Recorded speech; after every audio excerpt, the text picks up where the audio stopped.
그 우리말의 에헤야가 성경적으로 아멘 하고 갖는 것 같아요. 그죠? 에헤야, 아멘 하고. 예, 옆에 있는 분들 서로 인사합시다. 명절 잘 지나셨죠? 사랑합니다. 축복합니다. 네. 참 우리 가락이 참 좋아요. 그죠?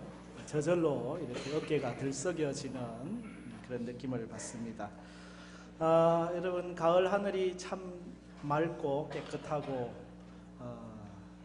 요즘 여기 이 가을에 어울리는 노래가 박강수의 가을은 참 예쁘다.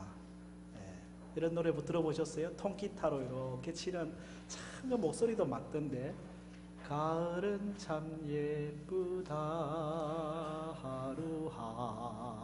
하루하루가, 가을은 코스모스 바람을 친구라고 부르네, 가을은 참 예쁘다 파란 하늘이, 너도 나도 하늘에 구름같이 흐르네. 뭐 이렇게 쭉 흘러가더라고요.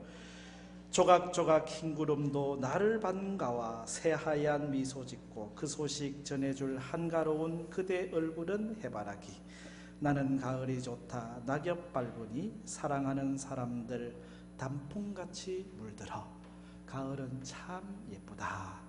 옆에 있는 분들 인사 한번 더 합시다. 당신은 더 예쁩니다.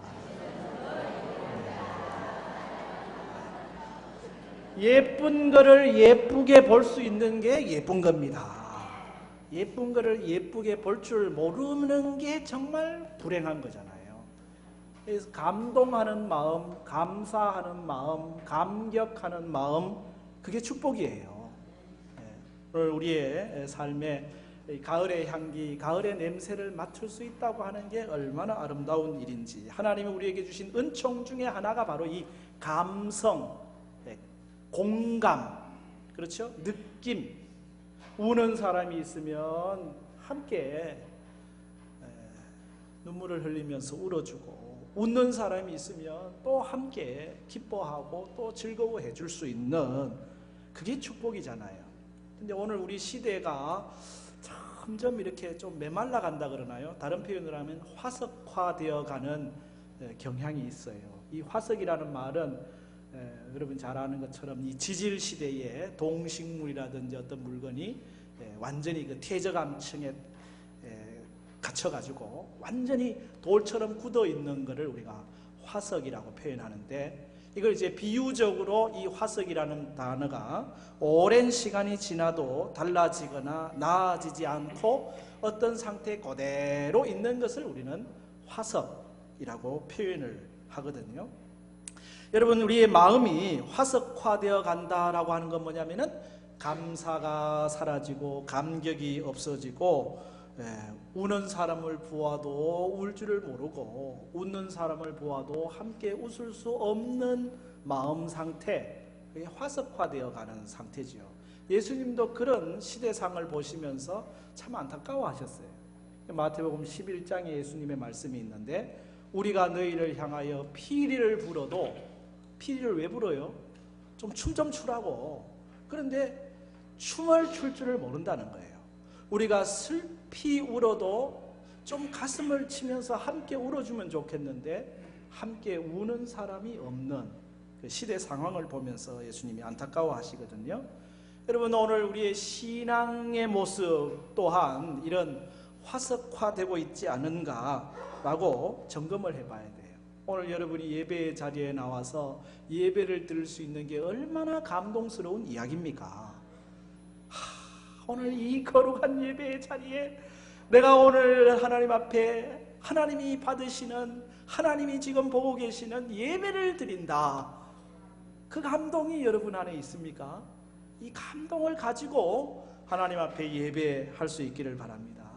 찬송의 감동, 기쁨이 있고, 기도의 눈물이 있고, 봉사의 감사가 있고, 교제의 기쁨이 있는 그런 신앙생활을 해야 되는데 우리의 신앙이 점점 점점 무뎌지고 있는 모습들을 보거든요. 감사와 감격이 없는 예배, 헌신, 찬송, 그건 마치 사이다나 콜라에서 김 빠진 거나 마찬가지입니다.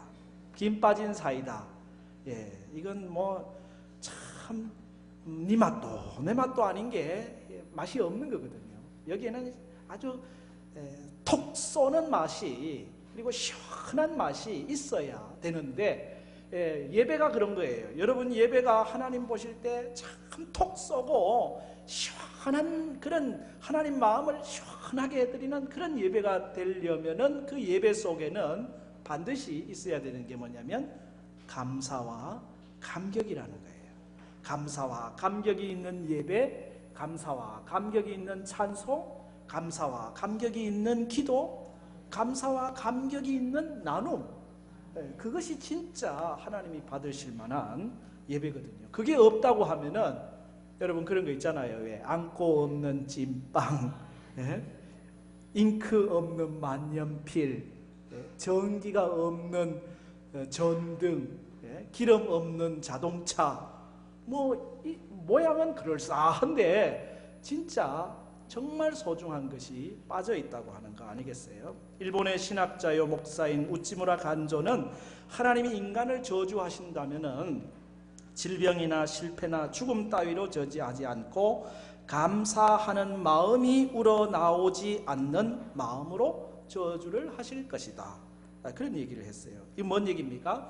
감동이 없는 마음은 저주받은 마음이라는 거예요. 감사와 감격이 있는 마음은 반대로 얘기하면 축복받은 마음이거든요.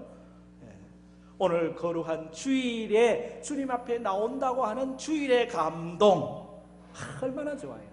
하나님 앞에 내가 부족하고 연약한 죄 많은 존재인데 거룩하신 하나님 앞에 예수 그리스도의 십자가의 보혈에 의지하여 예배를 드린다고 하는 예배의 감동, 주님 앞에 작은 거지만은 헌신한다고 하는 헌신의 감동, 드림의 감동, 아침이 되고 저녁이 되고 출입을 할 수 있는 출입의 감동, 일할 수 있는 일함의 감동, 만남의 감동, 우리가 하나님의 말씀을 듣는 말씀의 감동, 전화 주고받고 할 수 있는 그 전화 한 통화의 감동, 지극히 작은 거에도 감동할 수 있는 것이 축복입니다.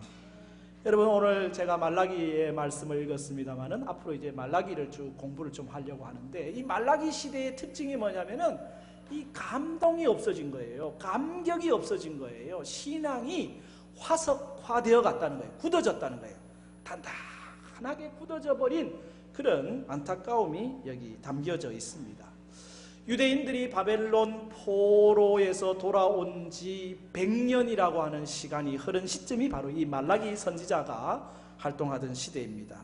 성전 재건 후에 하나님을 향했던 그들의 처음 그 열심이 사라지기 시작하고 영적으로 많이 형식화되어 갔거든요. 제사장들은 타락하고 그들이 드리는 제사와 예배는 멸시되고 사람들은 우상 숭배의 옛습관으로 돌아가는 거예요. 역사가들은 그래요. 어떤 부흥이 일어나고 100년이 지나면은 다시 그 열정과 그 사랑이 식어진다는 거예요. 개혁 그리고 회개 이런 운동이 어느 기간이 지나면은 다시 무뎌지고 타락하게 된다는 거거든요. 여러분, 사랑도 그런 것 같잖아요. 신혼부부가 정말 사랑해가지고 결혼을 해서 깨가 쏟아지는 신혼을 몇 년이나 보내나요? 한 2년? 한 3년? 아니, 목사님 그런 소리 하지 마세요. 1년도 못 가는 경우가 많습니다. 이렇게 계속 쏟아지는 그 신혼의 사랑이 그게 계속 유지되면 좋은데 시간이 가면 갈수록 무뎌지고 또 둔해지고 그 사랑이 식어져 가는 경우가 있거든요. 그러기에 다시 한번 그 사랑을 되새김질하면서 우리가 더 노력하지 않으면 안 된다는 거예요. 신앙도 마찬가지. 신앙은 완성이 없습니다.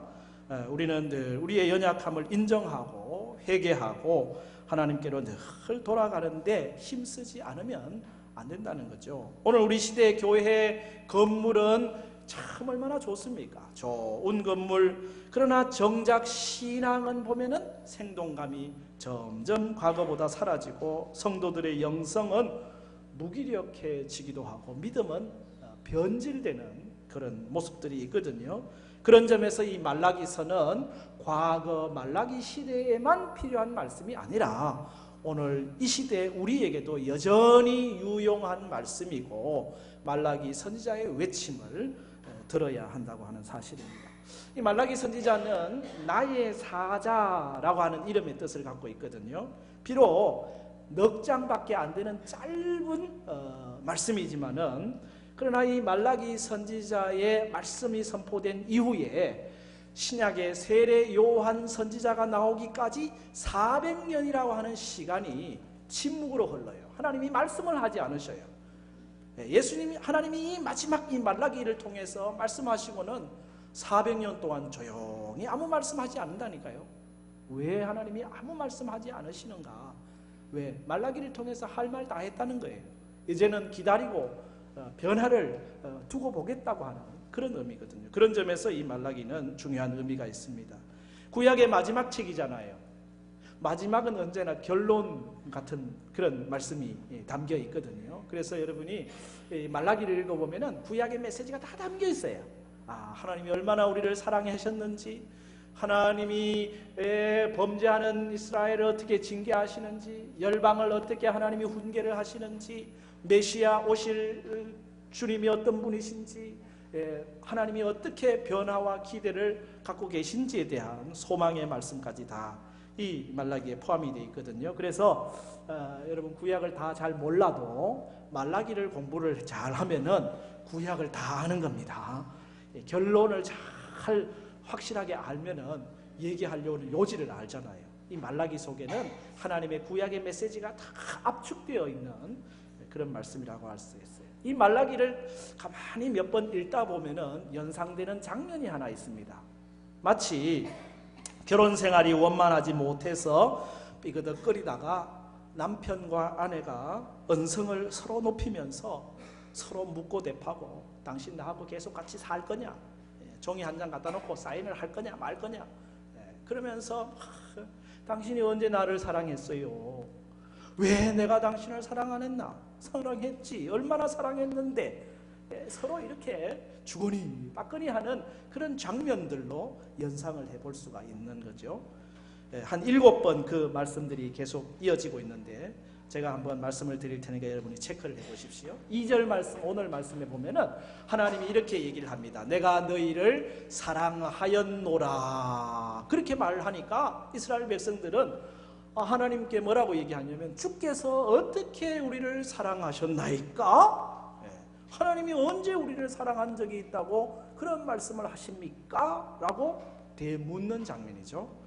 6절 말씀을 보면은 내가 아버지라고 하면은 나를 공경해야 되고 내가 주인이라고 하면은 나를 두려워해야 되는데 어찌하여 나에게 공경함도 두려워함도 없냐라고 물으니까 이스라엘 백성들이 하는 말이 우리가 어떻게 주의 이름을 멸시했다고 그러십니까?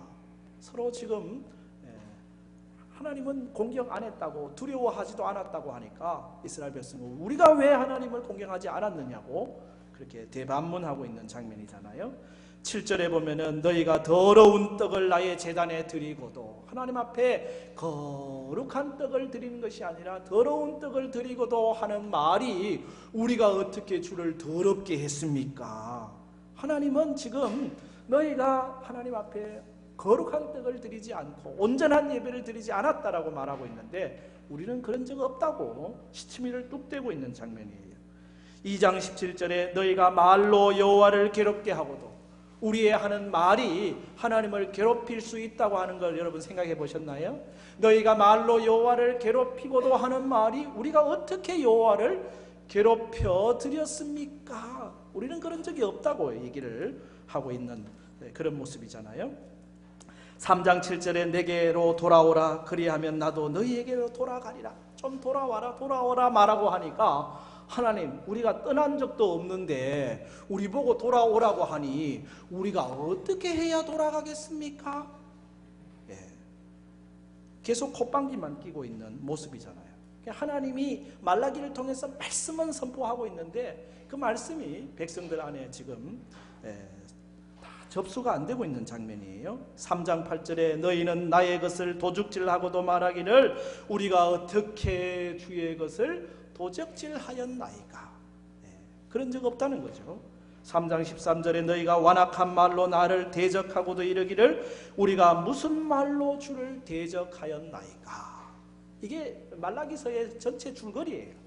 하나님은 너희들이 이런 모습이지 않았느냐라고 말씀하시면서 변화를 기대하고 계시는데 우리가 언제 그런 적이 있습니까? 우리가 어떻게 그랬습니까? 하나님 말씀도 안 되는 말씀하고 계시네요. 꼬박꼬박 말대꾸하고 있는 그런 모습이거든요. 하나님이 마지막 판에는 책상을 탁 치면서 일어서시면서 그래도 나는 너를 사랑한다. 돌아만 와라. 그러면 내가 또 더 사랑하마. 제발 좀 정신 차리고 돌아와라. 그리고는 턱 치고는 일어나서 가시고는 400년 동안 조용히 계시고. 마지막 말씀이 뭔 줄 아세요? 구약 성경의 마지막 말씀 말라기 4장 6절 마지막 말씀이 이렇게 되어 있습니다. 돌이키지 아니하면 두렵건대 내가 와서 저주로 너희를 칠까 하노라 하시니라. 이게 구약의 끝이에요. 구약의 끝은 돌이키지 아니하면 하나님이 저주로 그 땅을 칠까 두렵다고 하는 말씀으로 끝나요. 신약의 끝은 그거 아니잖아요. 요한계시록 22장에 보면은 주 예수의 은혜가 너희 모두에게 있을지어다. 그렇게 끝나요. 구약의 끝과 신약의 끝은 너무너무 판이하게 다른 모습이거든요. 하나님의 마음을 말라기를 통해서 여러분이 깨달을 수 있기를 축복합니다. 하나님이 정말 답답한 마음. 그래서 이 말라기 이 말씀의 시작은 뭐냐면 경고예요. 경고로 시작되고 있거든요. 1절 말씀을 같이 읽어볼까요? 여호와께서 말라기를 통하여 이스라엘에게 말씀하신 경고라.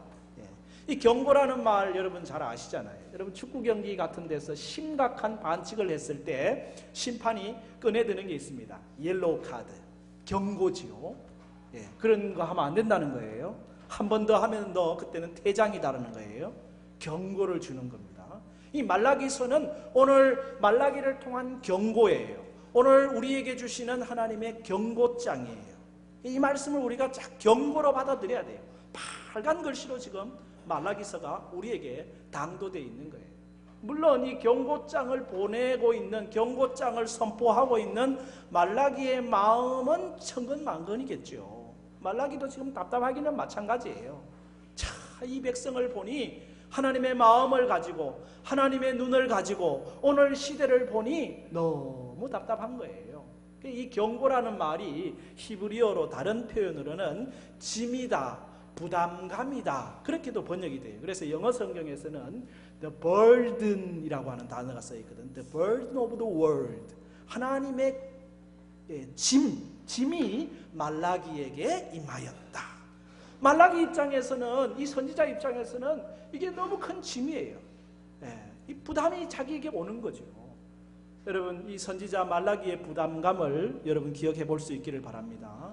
여러분 안에 이런 부담감이 있습니까? 오늘 우리 시대를 보면서 내가 더 과거보다 더 하나님께 가까이 나아가야 되는데, 우리 자녀들이 더 믿음의 자녀들이 돼야 되는데, 하나님을 더 사랑해야 되는데, 더 믿음의 신실함 가운데 나아가야 되는데, 십자가만 바라보도 내 안에 하나님의 그 사랑에 대한 감격 때문에 눈물 지을 수 있어야 되는데, 그런 부담감, 그런 마음이 여러분 안에 있습니까? 지금 말라기는 그런 부담감을 갖고 있는 거예요. 오늘 이 시대가 너무 화석화되었고 너무 메말라 있고 하나님을 바르게 섬기지 못하고 있는 것에 대한 안타까움, 그것이 경고라고 하는 이 부담, 짐이라고 하는 단어를 통해서 소개되고 있거든요. 여러분, 하나님께서 오늘 우리 시대에 우리가 말라기처럼 그런 짐, 부담감을 갖기를 원하십니다. 그래서 우리 안에 변화가, 또 우리의 가정, 우리의 사회, 우리의 교회가 새롭게 되기를 원하시는 거거든요. 말라기를 통한 첫 번째 메시지는 하나님의 사랑에 대한 거예요. 왜냐하면 이스라엘 백성들이 하나님이 우리를 사랑했다고요? 도대체가 이해가 안 가는데요. 도대체 하나님 사랑한 게 맞습니까? 이게 지금 이스라엘 백성들의 말이거든요. 이스라엘 백성들의 질문이거든요. 하나님이 결코 우리를 사랑하지 않았다고 그렇게 생각하고 있는 거죠. 우리가 하나님이 언제 우리를 사랑하셨다는 겁니까? 그게 오늘 말씀 2절에 나오는 내용이잖아요. 여호와께서 이르시되 내가 너희를 사랑하였노라 하나 너희는 이르기를 주께서 어떻게 우리를 사랑하셨나이까 하는도다. 아무리 봐도 하나님이 우리를 사랑한 것 같지 않습니다라고 하는 그런 마음입니다. 왜 이런 생각을 하게 됐을까라는 생각을 가만히 들추어 보면은 이스라엘 백성들이 생각하고 있는 하나님의 사랑 개념과 하나님이 생각하고 있는 사랑 개념이 좀 잘 맞지 않았기 때문이 아닐까라는 생각을 해볼 수 있겠죠. 이스라엘이 여러분 바벨론 포로에서 돌아왔습니다. 그래서 스룹바벨과 예수아를 중심으로 성전을 재건했습니다. 에스라를 통해서 하나님의 말씀 율법을 재건했습니다. 느헤미야를 통해서 예루살렘 성벽도 다 재건했습니다. 이제 다윗 시대와 같은 그런 놀라운 영화와 번영과 축복을 누리기를 기대했습니다. 그러나 그런 축복이 그런 번영은 그들에게 오지는 않았습니다. 하나님이 기대하실 만큼의 영적 수준에까지 아직 이르지를 못하고 있는 그런 상태였거든요. 그러니 지금 현실이 고달프고 현실이 자기들의 기대와는 아직 미치지 못하니까 하나님이 우리를 사랑하시는 게 맞나 의심하기 시작하는 거죠. 하나님이 나를 돌보시는 것이 맞나? 하나님이 나에게 관심이 있는 게 맞나? 하나님이 나를 지금 살피고 계신 게 맞나? 라는 생각을 하고 말게 된 것이잖아요. 어쩌면 이것이 부모 자식 간에도 이런 관계예요. 부모님이 자녀를 사랑하지 않는 경우가 있나요? 아마 거의 없어요. 정말 예외 중에 예외로 있을까? 어떤 경우도 부모는 자녀를 사랑하거든요. 근데 가끔 자녀들 중에는 아이고 엄마 아빠가 내한테 해준 게 뭐가 있다고? 나를 엄마 아빠가 사랑하기는 뭘 사랑한다고? 그렇게 말하는 자식들이 있어요. 이유는 뭔가 감아봤더니 자기가 생각하는 부모님의 사랑을 못 받았다는 거죠. 부모님이 생각하는 사랑은 더 넓거든요. 다른 자녀들도 생각해야 되지 너만 생각할 수 있냐는 거죠. 함께 다 다른 자녀들도 생각해야지. 지금 너가 필요한 것 있지만은 그러나 그거 해주는 게 전부가 아니라는 걸 알기 때문에 그걸 안 해준다고 해서 사랑이 없는 건 아닌 거잖아요. 많은 경우에 부모님의 사랑은 훨씬 더 폭이 넓은데 좁게 보다 보니까 부모님의 사랑을 오해하잖아요. 제가 여기 목회단상에 지난 추석 연휴 기간에 우리 가족들과 함께 영화 한 편 본 이야기를 잠깐 썼는데 거기 두근두근 내 인생인가 하는 거기 보면은 17살 고등학교 때 이게 잘못 이렇게 해가지고 아이를 낳았어요. 그러니 그 아버지가 이놈의 자식이 정신이 지금 공부할 때인데 지금 연애질 할 때냐고 막 야단을 치고 막 혼을 내니까 아버지는 나도 몰라주고 그러고는 그냥 집을 나와버린 거예요. 그래 나와가지고 그 아이를 키우는데 그 아이가 선천성 조로증이라고 하는 그래서 아주 희귀병에 걸려서 너무 아이는 16살인데 신체 나이는 80이 된 일찍 늙는 그런 병이에요. 결국은 그 참 16살 이제 죽음의 직전으로 가고 있는 그런 상황 속에서 아버지의 마음이 어떤 건지 본인이 자녀를 키우면서 느낀 거예요. 그래 아버지 생각이 나가지고 17년 만에 아버지 집을 찾아가는 장면이 저한테는 가장 감동적이더라고요. 아버지 집을 찾아갔는데 한밤중인데 이미 그런데도 이 바깥에 외등을 켜놨더라고요. 마치 아들을 기다리는 아버지 마음을 표현해주고 있는 것 같아요. 아버지에게 들어갔습니다. 아버지 이렇게 보니까 자기 아들 손자 그 선천성 조로증 아들 이렇게 글이 붙어 있고 항상 아버지 마음 속에는 자기 아들을 생각하고 있었다는 사실을 몇 번 대화가 오고 가기도 전에 깨닫게 되고 이 아들이 그 안에서 아버지의 마음을 아버지의 사랑을 생각하고 눈물을 펑펑 쏟아요. 자기의 좁은 생각 때문에 아버지의 사랑을 몰랐다는 거예요.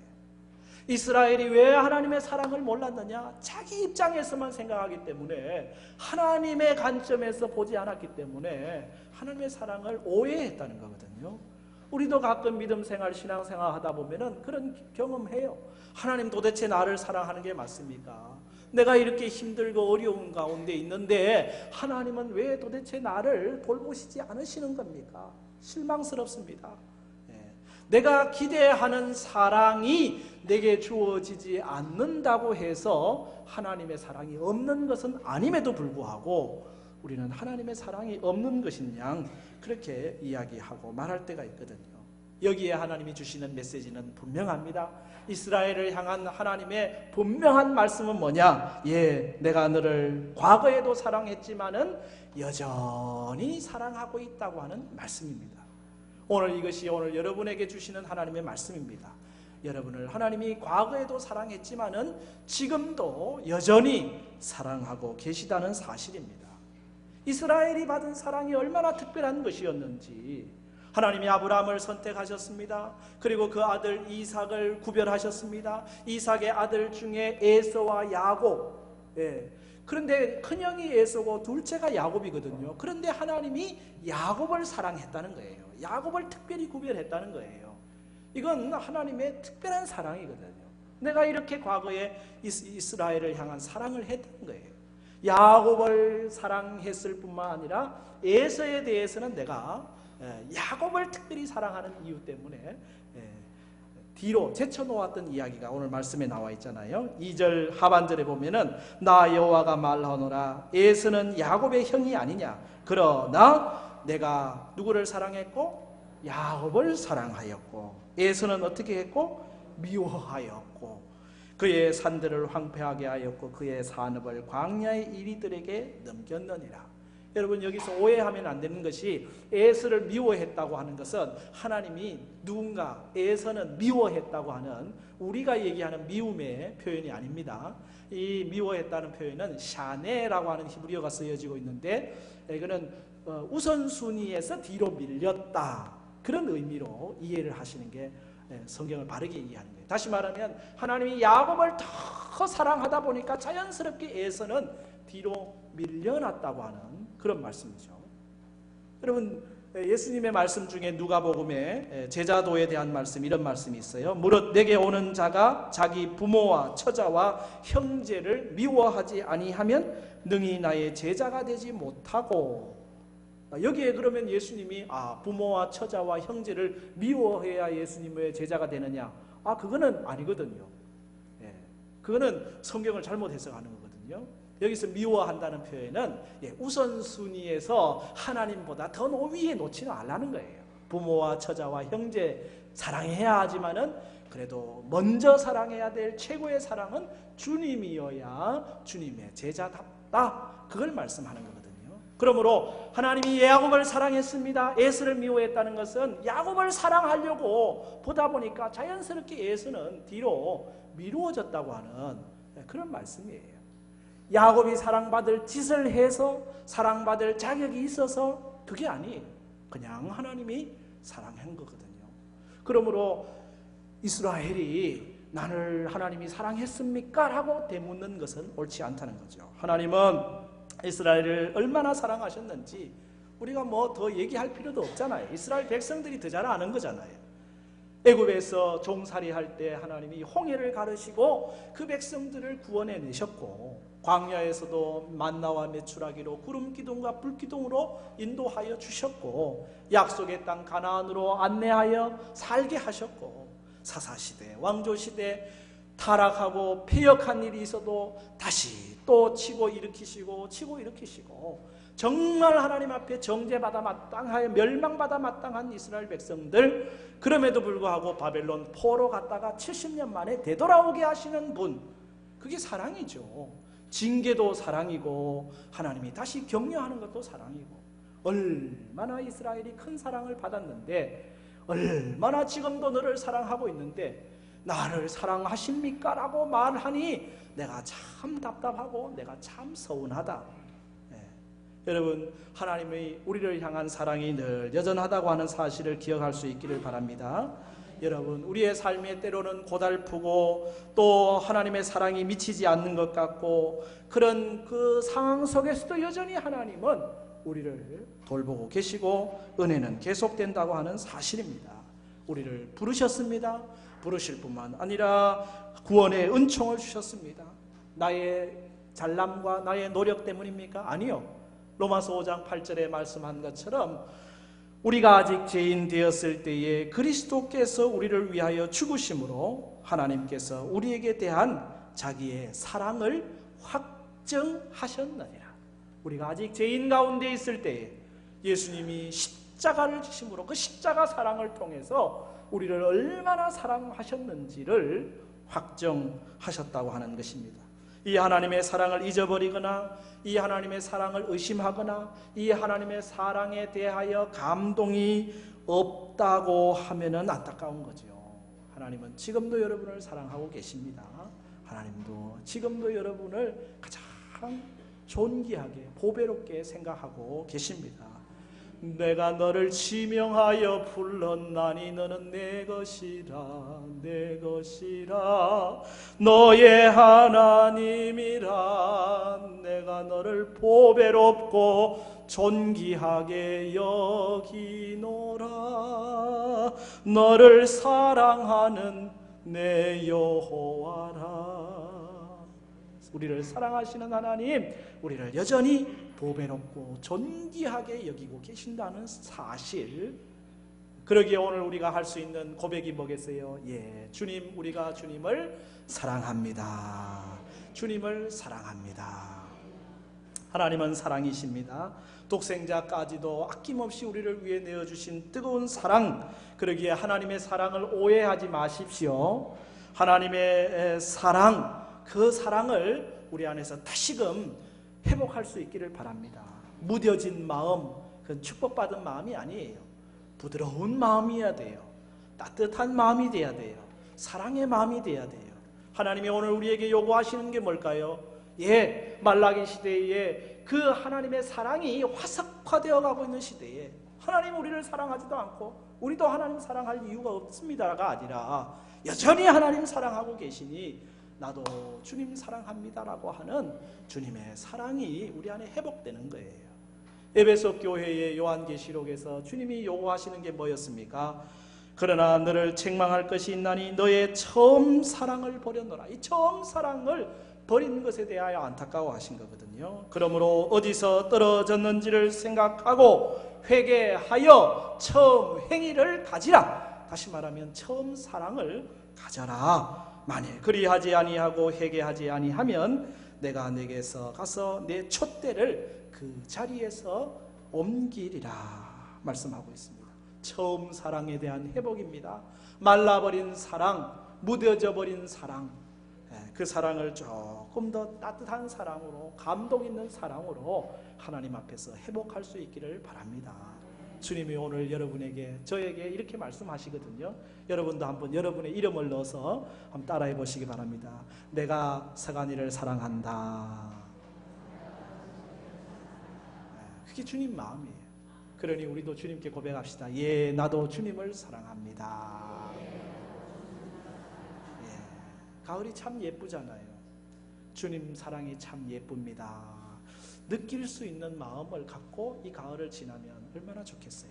우리의 마음이 더 이상 굳어지지 않고 부들부들한 마음, 주님의 사랑을 이해하고 또 주님의 사랑을 느끼고 누리고 그 사랑에 응답하는 믿음의 삶을 우리 모두가 살아가기를 축복합니다.